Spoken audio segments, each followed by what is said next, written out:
착, 살을 애는 듯한 비명이 터져 나오기도 전에 뼛속까지 시린 냉기가 온몸을 휘감았다. 동지 섣달의 칼바람이 매섭게 몰아치는 마당 한복판. 소연의 가녀린 등 위로 한겨울 우물에서 갓 길어 올린 얼음장 같은 물이 사정없이 쏟아졌다. 물벼락을 맞은 소연의 몸이 휘청거렸으나 그녀는 비명조차 지르지 못하고 입술을 꽉 깨물었다. 젖은 무명 저고리가 순식간에 살칸에 달라붙었고 머리카락 끝에는 금세 살얼음이 맺히기 시작했다. 그녀의 눈앞이 아득해졌으나 귓전을 때리는 시어머니 최 씨의 표독스러운 고함 소리는 정신을 잃는 것조차 허락하지 않았다. 에그, 꼴 좋다. 내년이 정신을 차릴 때까지 내가 물을 퍼다 나를 것이다. 어디서 저런 것이 굴러들어와서 내 집안을 말아먹으려 들어. 앙, 최 씨는 빈 물동이를 바닥에 내동댕이 치며 씩씩거렸다. 그녀의 눈은 도끼로 가득 차 있었고 입가에는 경멸의 웃음이 비릿하게 걸려 있었다. 마당 구석에 서 있던 하인들조차 그 서슬퍼런 기세에 눌려 숨소리조차 내지 못한 채 고개만 숙이고 있었다. 소연은 덜덜 떨리는 손으로 땅을 짚으며 겨우 몸을 지탱했다. 손가락 마디마디가 붉게 얼어터져 진물이 배어 나오고 있었지만 육체의 고통보다 더 참기 힘든 것은 가슴을 후벼 파는 모멸감이었다. 어머님, 잘못했습니다. 부디 노여움을 푸십시오. 소연의 목소리는 갈라져서 형편없이 떨리고 있었다.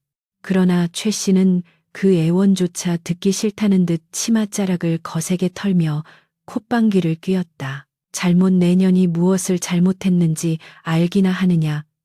남들은 며느리를 드릴 때 논문서니 반문서니 비단이며 한 그릇을 수레가 미어지도록 싣고 온다더라. 헌데 너는 달랑 그 낡아빠진 옷까지 몇 벌과 병든 노파 하나 데리고 온 것이 전부가 아니냐. 내 아들이 과거 공부하느라 절에 들어가 있는 동안 내년이 파나 줄이는 것도 아까워 죽겠는데 밥값도 못하는 주제에 감히 아궁이에 불을 때 뎃감이 썩어나는 줄 아느냐. 최 씨가 소연을 미워하는 이유는 단 하나, 혼수 때문이었다. 소연의 친정이 몰락한 양반 가문이라는 중매쟁이의 말만 믿고 며느리로 들였으나 막상 혼례 당일 가져온 것은 초라하기 그지없는 보따리 몇 개뿐이었다. 탐욕스러운 최 씨에게 그것은 씻을 수 없는 모욕이자 사기였다. 남편인 정도령이 과거 급제를 위해 절로 떠난 그날부터 소연의 삶은 지옥이나 다름없었다. 며느리가 아니라 돈을 주고 산 종보다 못한 취급을 받으며 최 씨의 화풀이 대상이 되어야만 했다. 썩 꺼지거라. 내 눈앞에서 당장 사라져. 오늘 저녁 밥은 없을 줄 알아라. 그리고 저기 쌓인 콩껍질이나 닦아놓지 않으면 방에 들어갈 생각도 말거라. 최 씨는 뜨라고 침을 뱉고는 안방으로 들어가 버렸다. 쾅하고 닫히는 문소리가 소연의 가슴을 때렸다. 마당에는 다시금 차가운 바람 소리만 남았다. 젖은 옷이 얼어붙어 움직일 때마다 버석거리는 소리가 났다. 소연은 감각이 없어진 다리에 힘을 주어 간신히 일어섰다. 눈물이 흐르면 볼이 얼어터질까봐 울 수도 없었다. 그때 부엌 쪽에서 낡은 행주 치마를 두른 노파가 허겁지겁 달려나왔다. 아씨 아이고, 세상에 이 무슨 변고입니까? 소연의 유모 박씨였다. 친정에서부터 소연을 업어 키운 박씨는 칠순이 다 된 나이에도 소연을 지키겠다며 기어이 이 지옥 같은 시대까지 따라온 충직한 사람이었다. 박씨는 자신의 솜저고리를 벗어 덜덜 떨고 있는 소연의 어깨에 덮어주며 거칠어진 손으로 소연의 얼어붙은 뺨을 감쌌다. 박씨의 눈에는 억울함과 분노가 이글거리고 있었다. 유모, 나 괜찮네. 이깟 추위쯤이야. 괜찮기는 무엇이 괜찮습니까? 저 표독한 할망구가 천벌을 받을 것이지. 어찌 귀하디 귀한 우리 아씨에게 이런 짐승만도 못한 짓을 한단 말입니까? 내 당장 들어가서 머리채라도 잡아야겠습니다. 박씨가 안방 쪽으로 달려가려 하자 소연이 다급하게 그녀의 옷자락을 잡았다. 안 되네. 유모, 참게. 제발 참아주게. 서방님이 돌아오실 때까지만. 그때까지만 버티면 되네. 여기서 소란을 피우면 유모마저 쫓겨날 것이야. 나 혼자 남으면 그때는 정말 죽을지도 몰라. 소연의 간절한 눈빛에 박씨는 피가 맺히도록 입술을 깨물며 멈춰 섰다. 억장이 무너지는 심정이었으나 아씨의 말대로 자신이 쫓겨나면 이 어린 것이 저 악귀 같은 시어머니 밑에서 정말로 명주를 놓을지도 모를 일이었다. 박씨는 피눈물을 삼키며 소연을 부축해 행랑채 구석진 방으로 이끌었다. 방 안이라고 해도 온기는 전혀 없었다. 아궁이에 불을 넣지 못한 지 오래되어 방바닥은 얼음장처럼 차가웠고 문틈으로는 황소바람이 들이닥쳤다. 박씨는 급한 대로 아랫목에 깔아두었던 낡은 이불을 펴 소연을 눕히고 부엌에서 몰래 데워온 물수건으로 소연의 온몸을 닦아내기 시작했다. 벌겋게 부어오른 소연의 피부를 닦으며 박씨는 흐느꼈다. 아씨, 차라리 모든 것을 밝히고 친정으로 돌아가십시다.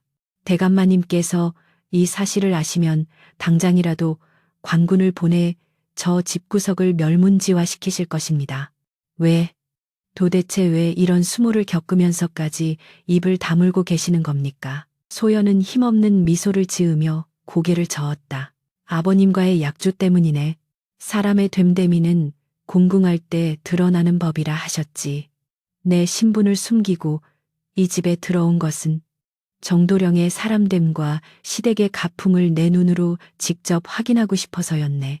만약 내가 건세가의 딸이라는 것만 보고 나를 대우한다면 그것은 진정 나를 위하는 것이 아니지 않은가.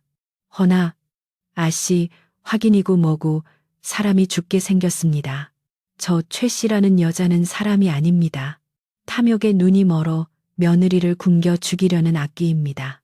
정도령이라는 자도 그렇습니다.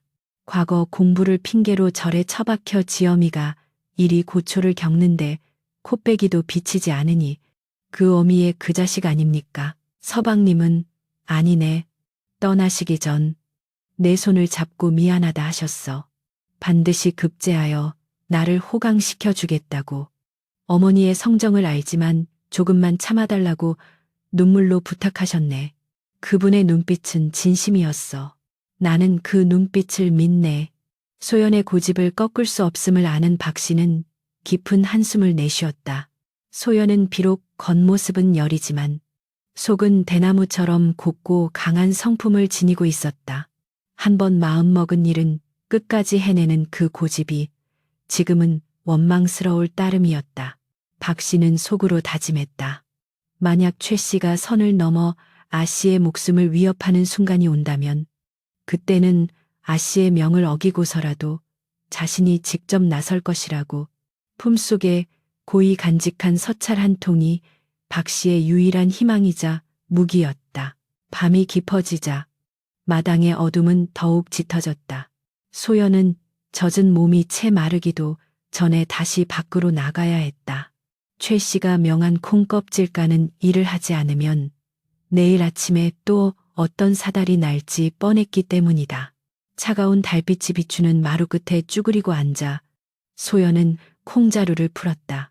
손가락은 감각이 없었고 콩껍질을 깔 때마다 손톱 밑이 갈라져 피가 배어 나왔다. 하지만 그녀는 멈추지 않았다. 이 또한 지나가리라. 내 인내심을 시험하는 과정일 뿐이다. 그녀는 마음속으로 수없이 되뇌었다. 하지만 현실은 가혹했다. 부엌 쪽에서 달그락거리는 소리가 들리더니 최 씨가 밤참을 내오는 하인에게 소리치는 소리가 들려왔다. 전현에게는 물 한 모금도 주지 말라 했다. 만약 몰래 주먹밥이라도 건네다 들키면 내놈 다리몽둥이를 분질러 놓을 테다. 하인은 겁에 질려 얘 마님하고 굽실거렸다. 소연은 줄인 배를 움켜쥐었다. 하루 종일 먹은 것이라곤 아침에 남긴 식은 숭늉반 그릇이 전부였다. 현기증이 일어 눈앞이 핑 돌았다. 저 멀리 사랑채 너머로 보이는 밤하늘의 별이 유난히 시리고 차가워 보였다. 그때 대문 밖에서 누군가 헛기침을 하는 소리가 들렸다. 계십니까? 이댁이 정진사님 댁 맞습니까? 낯선 사내의 목소리였다. 이 야심한 밤에, 그것도 눈보라가 치는 밤에 누가 찾아왔단 말인가. 소연은 콩 까던 손을 멈추고 대문 쪽을 바라보았다. 안방문이 벌컥 열리며 최 씨가 튀어나왔다. 누구요? 이 밤중에 남의 집 대문은 왜 두드려? 대문이 삐걱거리며 열리고 삿갓을 쓴 건장한 사내가 들어섰다. 그의 옷차림은 허름했으나 눈빛만은 예사롭지 않았다. 사내는 마당에 엎드려 있는 소연을 한 번 힐끗 보더니 곧장 최 씨에게 다가가 품에서 무언가를 꺼내 내밀었다. 절에 계신 도령님께서 보내신 급한 정갈입니다. 뭐라, 내 아들이 보냈다고. 최 씨는 맨발로 뛰어나가 사내의 손에서 서찰을 낚아챘다. 서찰을 뜯어 읽어 내려가는 최 씨의 표정이 시시각각 변했다.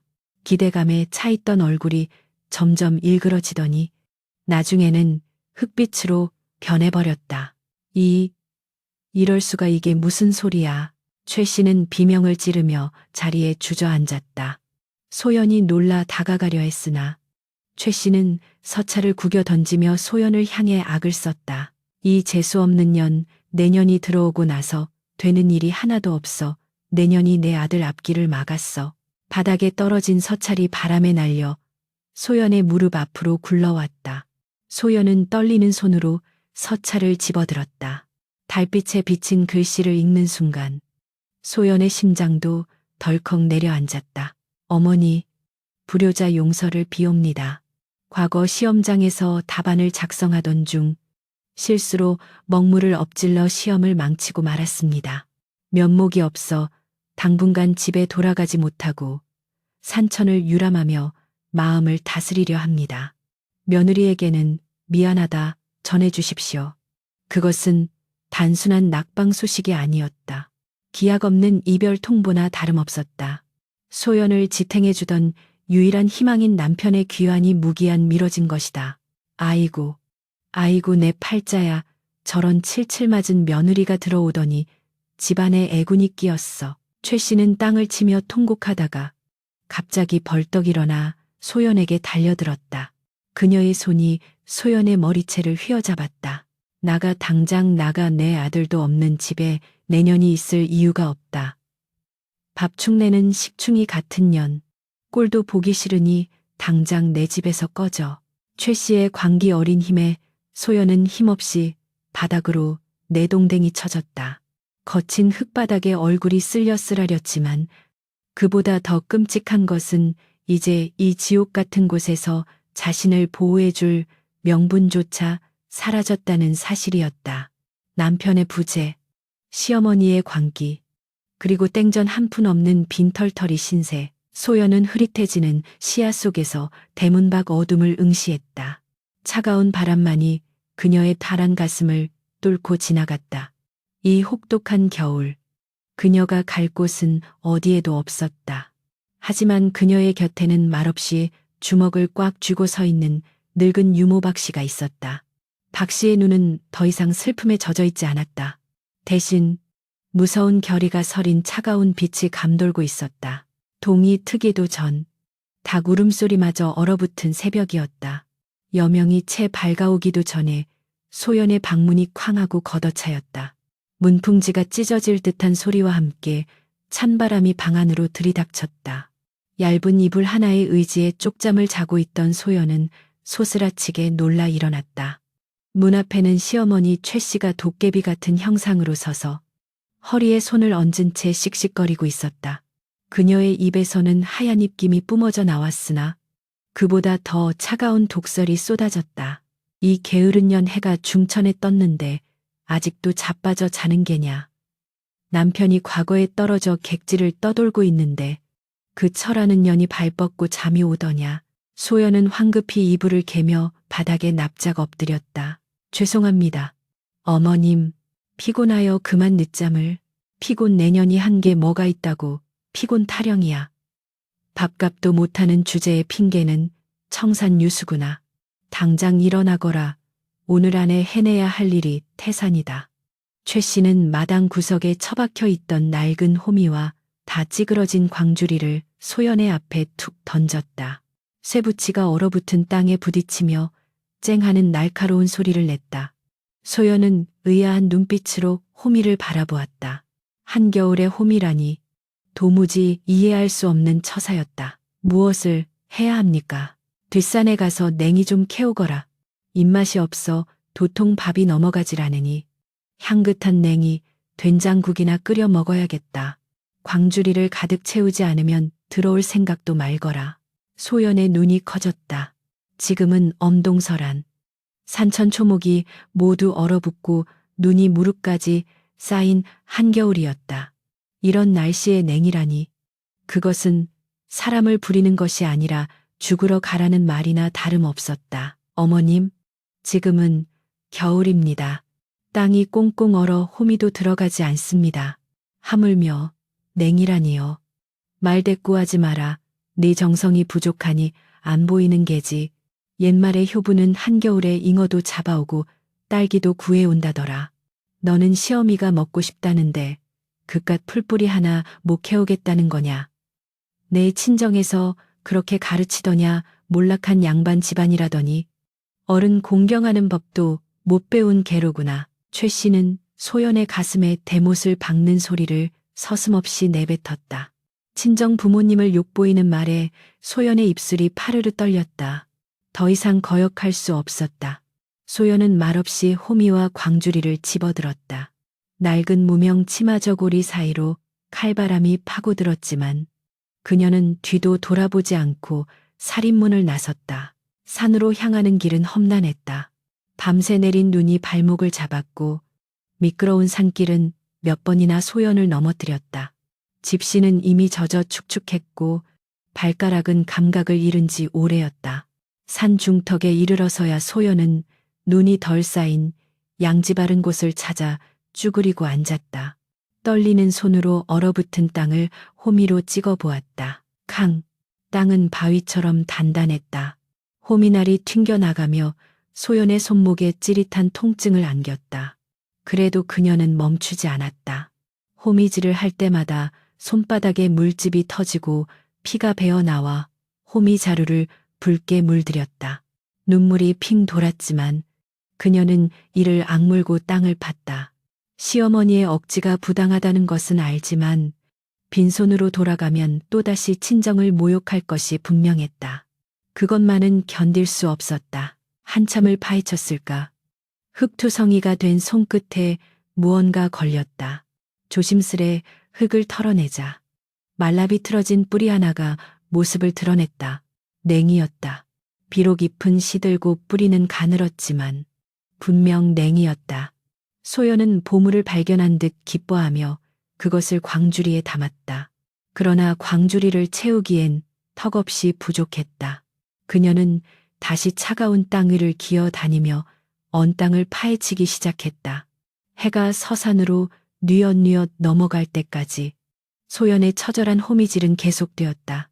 그 시각 따뜻한 아랫목에 앉아 군밤을 까먹던 최 씨는 중매쟁이 뺑덕어멈과 마주 앉아 은밀한 이야기를 나누고 있었다. 그래, 그 김진사 댁 셋째 딸 혼처가 아직 안 정해졌다고. 뺑덕어멈은 굽실거리며 최 씨의 비위를 맞췄다. 예, 마님, 김진사 댁이 워낙 재산이 많지 않습니까? 논만 해도 수천마직이요. 곳간에는 쌀이 썩어날 정도랍니다. 헌데 딸년이 나이가 좀 차서 혼처를 구하기가 쉽지 않은 모양입니다. 마침 정도령님처럼 인물 좋고 학식 있는 신랑감을 찾고 있다는데 최 씨의 눈이 탐욕으로 번들거렸다. 내 아들이야 나무랄 데가 없지. 이번에 운이 없어 과거에 낙방했을 뿐 실력이야 장원 급제감이 아니더냐. 헌데 집에 며느리가 떡하니 버티고 있으니 이를 어쩐담. 애구, 마님도 참 칠거지약이라는 게 왜 있겠습니까? 시부모 잘 모시지 못하고 대를 이을 아들도 못 낳고 게다가 친정덕도 못 보는 며느리를 데리고 있어 봐야 쌀만 축내지 무슨 소용입니까? 적당히 꼬투리 잡아 내치시고 김진사댁 며느리를 들이시면 금방 집안이 일어날 텐데요. 최 씨는 무릎을 탁 쳤다. 네 말이 맞다. 전현이 들어온 뒤로 재수가 옴붙었어. 내 아들이 절에서 돌아오기 전에 무슨 수를 써서라도 내쫓아야겠다. 혼수 한 푼 없이 들어와서 내 속을 썩이는 꼴을 더는 못 보지. 두 여자의 웃음소리가 담장을 넘어 마당까지 울려 퍼졌다. 부엌에서 저녁을 준비하던 유모 박 씨는 그 소리를 듣고 치를 떨었다. 부직갱이를 쥔 손에 힘이 들어가 뼈마디가 하얗게 질렸다. 저런 천하의 몹쓸 것들. 감히 우리 아씨를. 박 씨는 끓어오르는 분노를 사기며 솥뚜껑을 닫았다. 마음 같아서는 당장이라도 달려들고 싶었으나 아직 때가 아니었다. 아씨의 당부가 그녀의 발목을 잡고 있었다. 하지만 더 이상 두고만 볼 수는 없었다. 박 씨는 주위를 살피며 품속 깊은 곳에서 작은 비단 주머니를 꺼냈다. 그 안에는 옥으로 만든 작은 인장이 들어 있었다. 낡은 하녀의 옷차림과는 전혀 어울리지 않는 귀한 물건이었다. 그녀는 결심한 듯 입술을 굳게 다물었다. 해가 완전히 저물어서야 소연은 비틀거리며 집으로 돌아왔다. 광주리에는 흙 묻은 냉이 뿌리가 제법 담겨 있었으나 그녀의 꼴은 말이 아니었다. 손은 동상에 걸려 퉁퉁 부어 올랐고 얼굴은 흙투성이었다. 그러나 최 씨는 소연을 보자마자 혀를 찼다. 참, 하루 종일 나가서 고작 이거 캐온 게냐. 흥뱅이도 너보다는 빠르겠다. 밥값 하려면 멀었다. 멀었어. 최 씨는 냉이가 담긴 광주리를 발로 툭 차버리고는 마루 끝에 놓인 물레를 가리켰다. 냉이국은 됐고 오늘 밤 안으로 저기 있는 명주실을 다 짜서 비단을 만들어라. 내일 장날에 내다 팔아야 하니 한 자라도 모자라면 밥숟가락 들 생각은 아예 하지도 마라. 어머님, 손이 얼어 움직이지가 않습니다. 조금만 녹이고 하면 안 되겠습니까? 시끄럽다. 엄살 피우지 말고 당장 앉아. 내년이 꾀병 부리는 꼴을 내가 모를 줄 아느냐. 최 씨는 소연을 물레 앞으로 거칠게 떠밀었다. 소연은 힘없이 물레 앞에 앉았다. 꽁꽁 언 손가락으로 가느다란 명주실을 잡으려니 감각이 없어 자꾸만 실을 놓쳤다. 하지만 최 씨의 감시 어린 눈초리가 등 뒤에 꽂혀 있어 쉴 수도 없었다. 끼익, 끼익, 적막한 밤. 물레 돌아가는 소리만이 처량하게 울려 퍼졌다. 소연의 손끝은 찢어지고 갈라져 실에 붉은 핏자국이 묻어났다. 그녀는 핏자국이 묻은 부분을 황급히 잘라내고 다시 실을 이었다. 행여나 비단에 피가 묻으면 상품 가치가 떨어진다고 매질을 당할 것이 뻔했기 때문이다. 시간이 얼마나 흘렀을까. 졸음이 쏟아지고 온몸이 비명을 질렀다. 희미한 호롱불 아래서 소연의 그림자가 일렁였다. 그녀는 잠시 손을 멈추고 창밖을 바라보았다. 멀리서 들려오는 부엉이 울음소리가 꼭 자신의 처지 같아 서러움이 북받쳤다. 아버님, 어머님, 보고 싶습니다. 제가 이리 사는 줄 아시면 얼마나 가슴 아파하실까요? 서방님, 어디 계십니까? 정말 저를 잊으신 겁니까? 소연의 눈에서 맑은 눈물 한 방울이 뚝 떨어져 명주실 위로 스며들었다. 그때 방문이 살며시 열리며 박 씨가 들어왔다. 박 씨의 손에는 김이 모락모락 나는 주먹밥 하나가 들려 있었다. 아씨, 이거라도 좀 드시고 하십시오. 마님 몰래 챙겨왔습니다. 박 씨는 울먹이며 소연의 퉁퉁 부은 손을 잡았다. 소연은 고개를 저으며 쓴웃음을 지었다. 고맙네. 유모. 헌데 목이 메어 넘어가질 않을 것 같아. 그냥 두게. 아씨, 제발요. 이러다 쓰러지십니다. 억지로라도 드셔야 버티지요. 그래야 훗날을 도모하지 않겠습니까? 박 씨의 간곡한 애원에 소연은 떨리는 손으로 주먹밥을 집어들었다. 차갑게 식어가는 밥알을 씹으며 그녀는 다짐했다. 반드시 살아서 이 모진 시집살이의 끝을 보겠노라고. 그리고 정도령이 돌아오면 당당하게 물으리라고. 이것이 당신이 말한 약조였느냐고. 박 씨는 소연이 밥을 먹는 동안 창가에 서서 밖을 경계했다. 그녀의 눈은 어둠 속을 응시하며 무언가를 기다리는 듯했다. 잠시 후 박 씨는 소연이 눈치채지 못하게 조용히 방을 빠져나갔다. 뒷마당 으슥한 곳. 박 씨는 미리 준비해둔 비둘기 한 마리를 품에서 꺼냈다. 비둘기의 다리에는 얇은 비단에 쓴 서찰이 단단히 묶여 있었다. 서찰에는 단 한 줄의 문장이 적혀 있었다. 지기더이 시기도의 때가 되었다. 월광이 기우는 날. 군사를 움직이소서. 박 씨는 비둘기를 하늘 높이 날려보냈다. 푸드득거리는 날개 소리와 함께 비둘기는 밤하늘의 어둠 속으로 사라졌다. 비둘기가 사라진 곳을 바라보는 박 씨의 눈빛은 더 이상 촌구석의 늙은 유모가 아니었다. 그것은 마치 전장을 지휘하는 장수의 눈빛처럼 매섭고 강렬했다. 최 씨, 내년에 그 탐욕이 네 목을 조르는 밧줄이 될 것이다. 내 주인 아 씨의 눈에 흐르는 눈물 한 방울마다 내 피로 갚게 해주마. 박 씨의 낮은 읊조림이 차가운 바람에 흩어졌다. 다시 방으로 돌아온 박 씨는 아무 일도 없었다는 듯 물레질을 하는 소연의 곁을 지켰다. 새벽이 밝아올 무렵 마침내 한 필의 비단이 완성되었다. 소연은 피로와 고통에 지쳐 물레 옆에 쓰러지듯 잠이 들었다. 그녀의 손은 피딱지가 앉아 엉망이었지만 잠든 얼굴만큼은 고귀한 품위를 잃지 않고 있었다. 다음 날 아침 최 씨는 완성된 비단을 보며 입이 귀에 걸렸다. 오호라, 제법 솜씨가 있구나. 내다 팔면 돈 좀 만지겠어. 최 씨는 소연의 상처투성이 손은 거들떠보지도 않고 비단을 챙겨 장터로 나갈 채비를 했다. 뺑덕어멈과 함께 장터로 향하는 최 씨의 뒷모습을 보며 소연은 마당 쓸기를 계속했다. 그러나 시련은 여기서 끝이 아니었다. 장터에서 돌아온 최 씨의 얼굴은 불그락푸르락해져 있었다. 그녀는 대문에 들어서자마자 소연의 뺨을 후려쳤다. 짝! 날카로운 파열음과 함께 소연이 바닥에 쓰러졌다. 영문을 모르는 소연이 멍한 표정으로 올려다보자 최 씨는 비단 꾸러미를 소연의 얼굴에 던지며 소리쳤다. 이 망할년 비단에 피가 묻어있지 않느냐. 비단 장수가 이걸 보더니 재수 없다고 값을 반토막 냈다. 내년이 일부러 그랬지. 내 돈을 갉아먹으려고 작정을 했어. 최 씨는 분을 이기지 못해 마당에 있는 몽둥이를 집어들었다. 내 오늘 내년에 다리를 분질러 놓아야 속이 시원하겠다. 어디 한번 맞아봐라. 몽둥이가 허공을 가르며 날아오는 순간 소연은 눈을 질끈 감았다. 하지만 예상했던 고통은 오지 않았다. 대신 둔탁한 소리와 함께 누군가의 신음소리가 들렸다.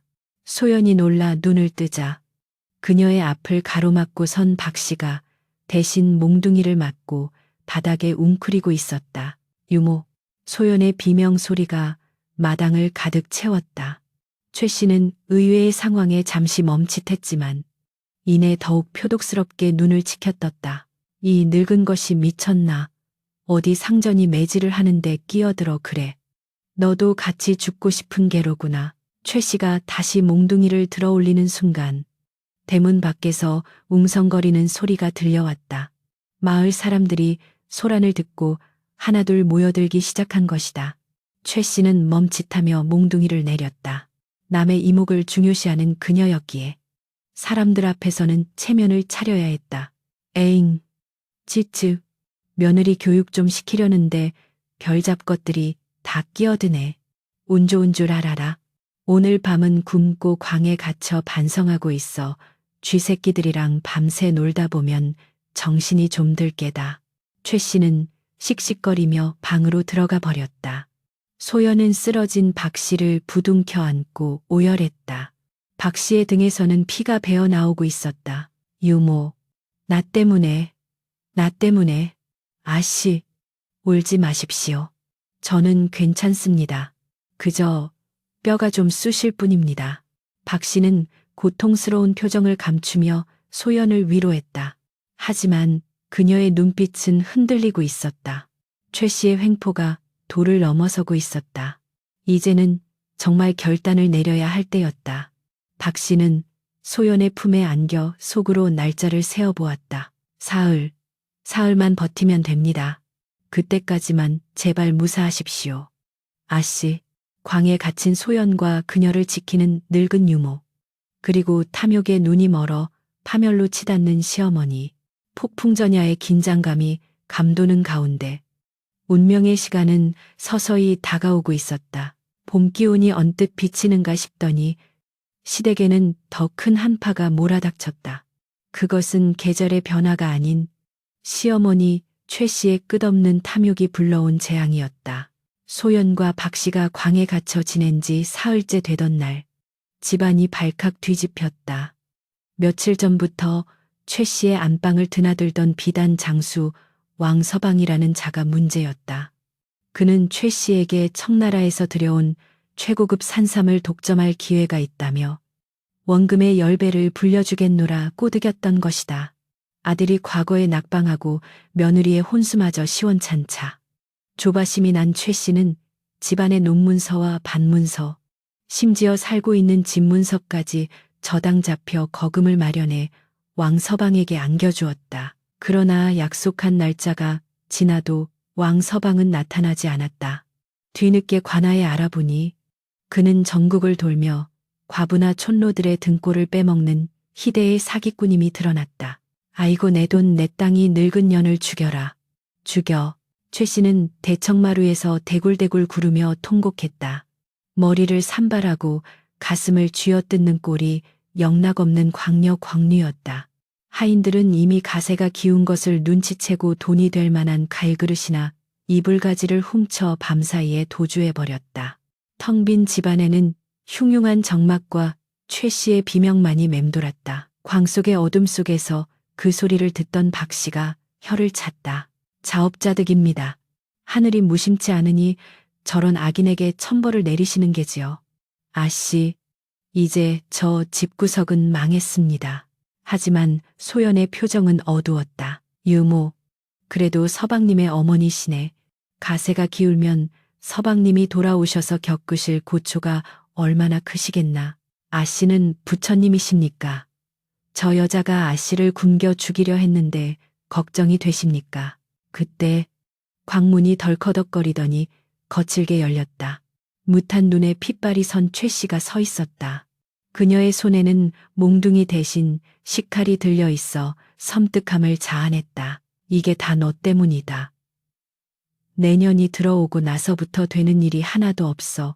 내년이 내 재물을 다 삼킨 귀신이 붙은 게야. 최 씨는 이성을 잃고 소연에게 달려들 기세였다.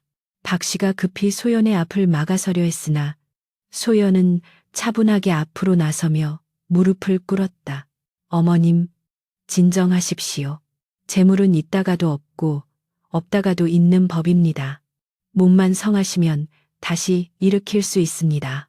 닥쳐라. 내년이 뭘 안다고 주둥이를 놀려 당장 쌀 한 톨 없는 처지에 다시 일으켜 내 친정에서 돈이라도 가져오지 않는 한 우린 다 굶어 죽은 목숨이다. 최 씨는 바닥에 주저앉아 엉엉 울었다.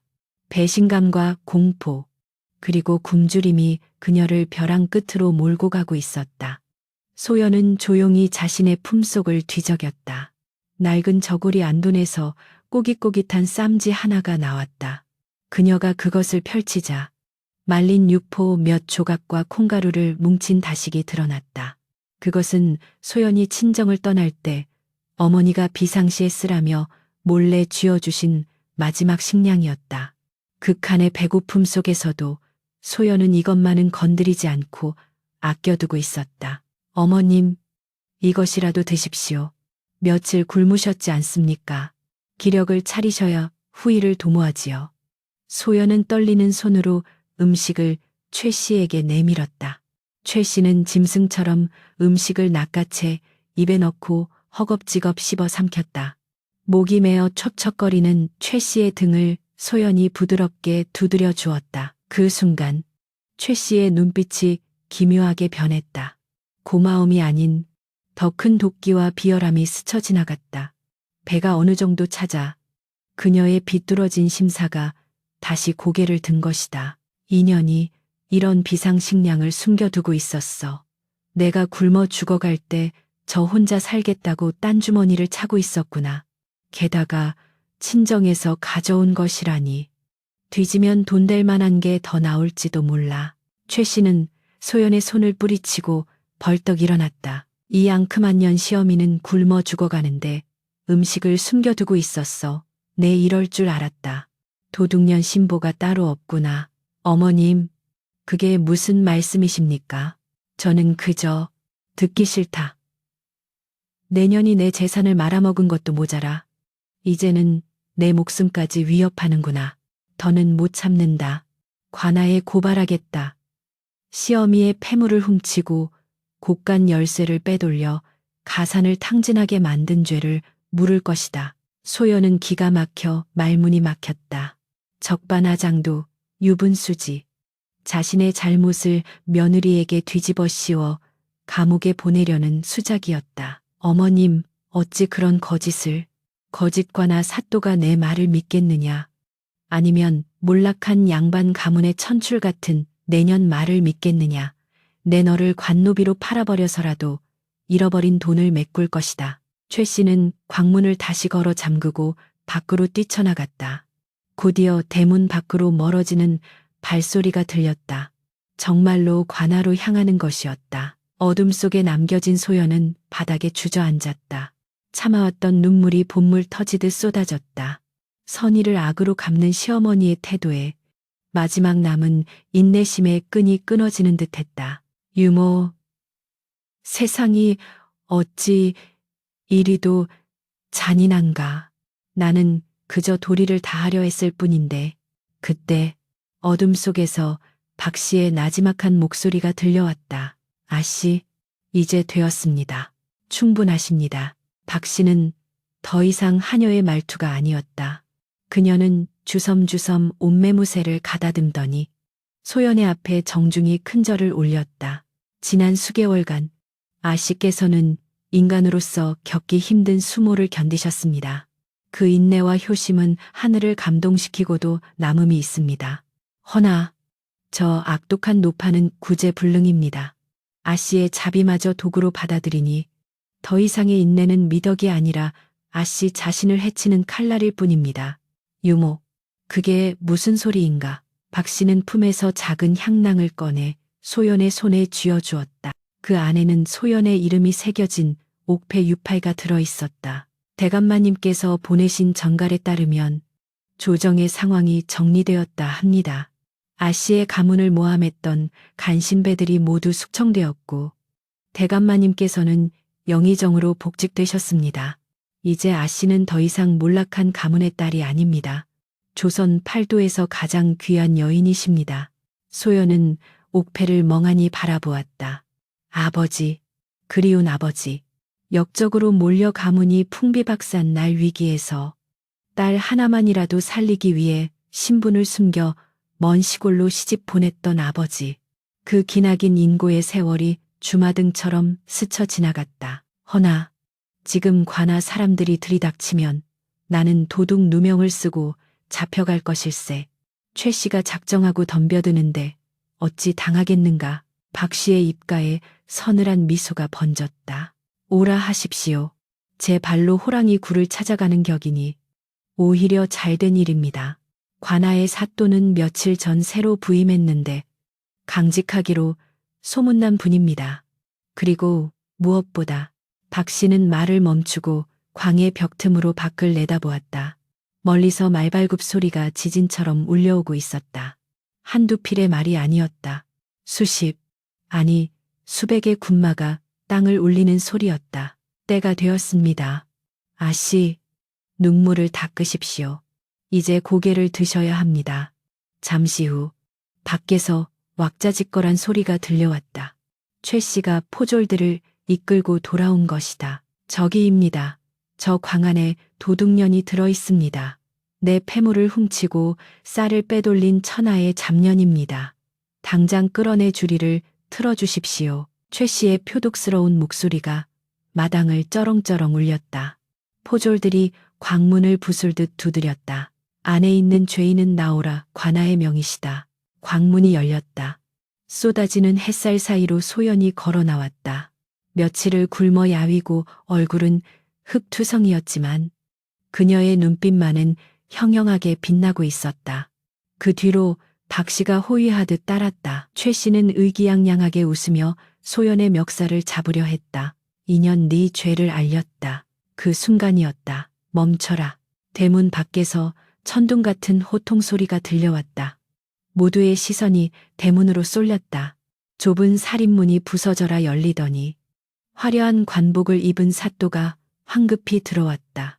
그리고 그 뒤로 푸른색 군복을 입은 금군 임금을 호위하는 군대들이 물밀듯이 밀려들어와 마당을 가득 채웠다. 창과 칼이 햇빛에 번뜩이자 최 씨와 포졸들은 사색이 되어 뒷걸음질 쳤다. 이게 무슨, 최 씨가 덜덜 떨며 입을 떼기도 전에 사또는 최 씨를 거들떠 보지도 않고 곧장 소연 앞으로 달려가 넙죽 엎드렸다. 흙바닥에 이마를 데칠 듯 깊숙이 절을 하는 사또의 모습에 마당에 있던 모든 사람들의 눈이 휘둥그레졌다. 영의정 대감의 영예링하에 홍소연 아기씨를 뵙습니다.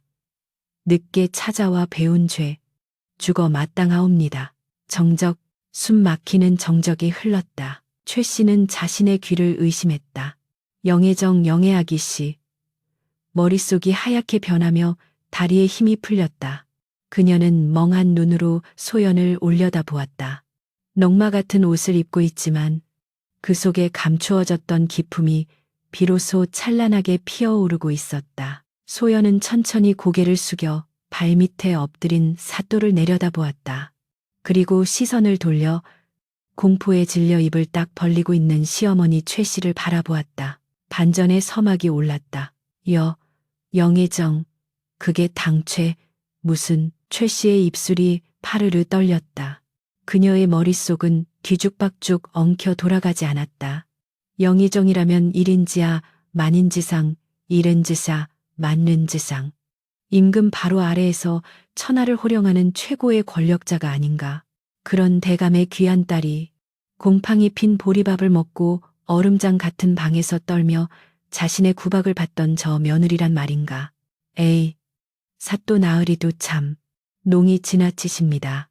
이녀는 몰락한 집안의 천출입니다. 제가 속을 뻔했습니다. 최 씨는 억지 웃음을 지으며 손사래를 쳤다. 현실을 부정하고 싶은 마지막 발악이었다. 그러나 사또는 고개를 번쩍 들더니 벼락 같은 고함을 내질렀다. 이 무지몽매한 할망구 같으니라고 내 눈이 옹이구멍인 줄 아느냐. 이분은 홍대감 댁의 금지오겹. 홍소연 아기씨가 분명하다 감히 귀하신 분의 옥체에 손을 대고 도둑 누명을 씌워 네 죄를 능지처참으로 다스려도 시원치 않을 것이다. 사또의 호령에 금군들이 창을 겨누며 최 씨를 포위했다. 서슬퍼런 칼날이 목덜미에 닿자 최 씨는 그제야 다리가 풀려 털썩 주저앉았다. 오줌을 지린 치마폭이 축축하게 젖어 들어갔다. 그때 소연의 뒤에 서 있던 유모박 씨가 앞으로 나섰다. 굽은 등을 펴고 고개를 꼿꼿이 든 박 씨의 풍채는 더 이상 초라한 노파의 것이 아니었다. 그녀는 품속에서 화려한 문양이 새겨진 첩지를 꺼내 보였다. 그것은 궁중상궁 출신임을 증명하는 패였다. 이보시오. 최 씨, 내 그토록 경고하지 않았소. 사람을 겉모습만 보고 판단하지 말라고. 쌓인 덕은 없어도 눈치는 있어야 할 터인데 탐욕에 눈이 멀어 태산탈산을 앞에 두고도 알아보지 못했구려. 박 씨의 목소리는 서리발처럼 차가웠다. 최 씨는 벌벌 떨며 박 씨를 올려다 보았다. 유모, 자네가 어찌 내 자네의 유모가 아니라 아기 씨를 보필하기 위해 잠시 신분을 감춘 상궁 박 씨네. 지난 수개월간 아기 씨께서 겪으신 고초를 생각하면 내 손으로 자네의 혀를 뽑아버리고 싶으나 아기 씨의 명이라 참았을 뿐이야. 박 씨의 일갈에 최 씨는 숨이 턱 막혔다. 아씨께서는 영모의 누명을 쓴 가문을 지키기 위해 그리고 부친과의 약조를 지키기 위해 이 누추한 곳으로 피신 오신 것이네. 부친께서는 만약 시댁이 권세가 아닌 너의 인품을 보고 진심으로 대한다면 그 가문은 훗날 내 힘을 빌려 크게 일어날 것이다 하셨지. 헌데 자네는 복을 걷어찬 것도 모자라 그 복을 재앙으로 만들어버렸네. 최 씨의 얼굴이 흑빛으로 변했다. 자신이 걷어찬 것이 썩은 집신이 아니라 황금신이었음을 깨달은 것이다. 그때였다. 마을 어귀에서부터 둥둥둥 하는 북소리와 함께 나팔 소리가 요란하게 울려 퍼졌다. 땅이 울리고 새들이 놀라 날아올랐다. 혼수 들어옵니다. 우렁찬 외침과 함께 대문 밖으로 끝이 보이지 않는 행렬이 들이닥쳤다. 앞서 들어온 것은 비단으로 감싼 수십 개의 함간이었다. 그 뒤로 쌀가마니를 실은 수레가 꼬리에 꼬리를 물고 이어졌고 최고급 명주와 비단, 금은 보화가 가득 담긴 괴짝들이 마당에 산처럼 쌓이기 시작했다.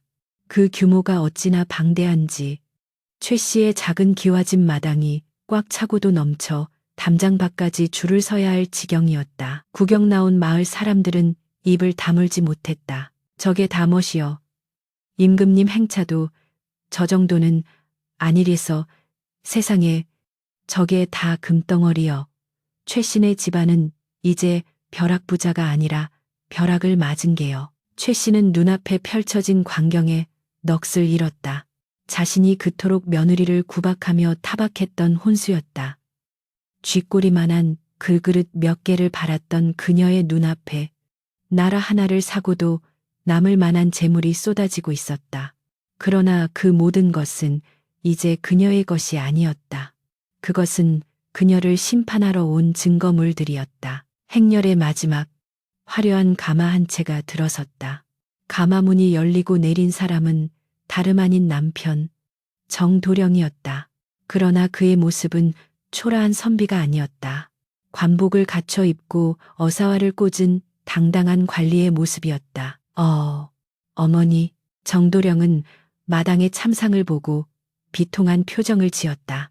최 씨는 지푸라기라도 잡는 심정으로 아들에게 기어갔다. 아이고, 아들아, 내 아들아, 네가 급제를 했구나.